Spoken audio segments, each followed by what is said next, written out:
Welcome once again, ladies and gentlemen, boys and girls, to Mysteries from Beyond the Other Dominion. I'm your host, Dr. Franklin Ruehl, and now we investigate the enigma of the great Zimbabwe, the African Stonehenge. Roll tape. To explore the African Stonehenge known as the Great Zimbabwe. But first, the trivia question of the day. Let me extricate it here from its paper prison. The question. Southern Rhodesia is known today as Zimbabwe. What is Northern Rhodesia known today as?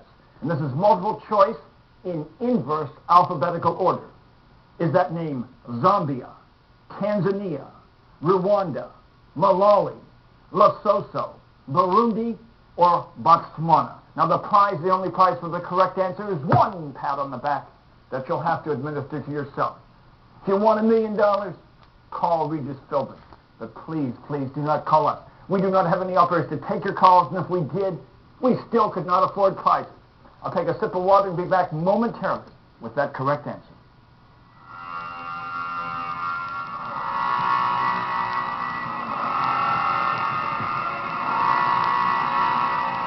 Okay, I'm calling time, and let's take a look at the 7 possible answers for the current name of Northern Rhodesia.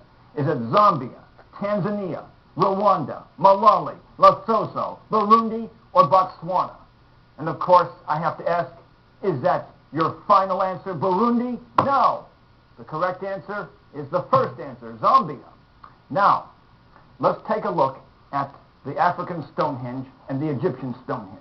Actually, the Egyptian Stonehenge is 600 miles south of Cairo, indicated here in a red circle.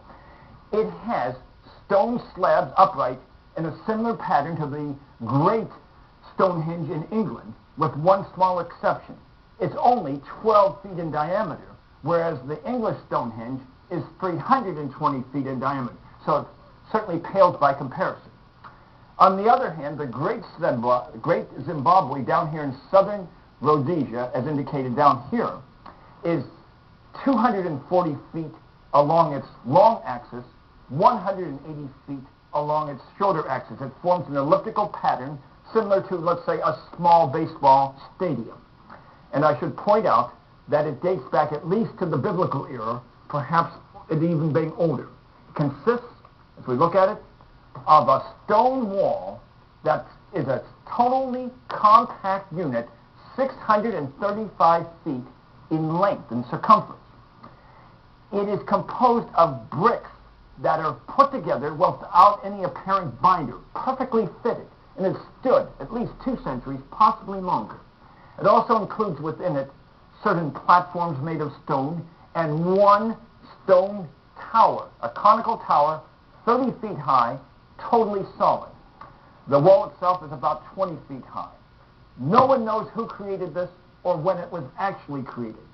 It's been speculated that it may have been used as a religious center or perhaps an astronomical observatory.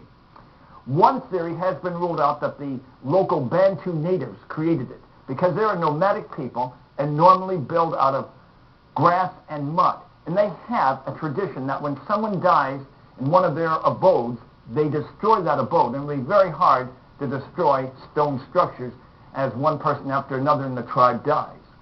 Now, another idea is that this was actually created by an advanced civilization that was in southern Africa, and we have other similar structures, but much smaller than the Great Zimbabwe in that area. That this advanced society, for some reason, vanished without a trace.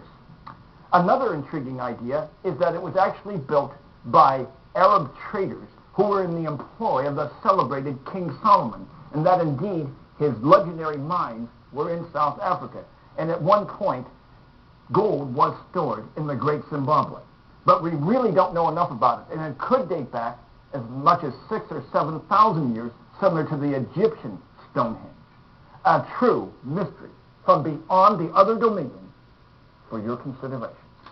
Now, until next time, may the power of the cosmos and of the Great Zimbabwe be with you. Yes, yes, yes.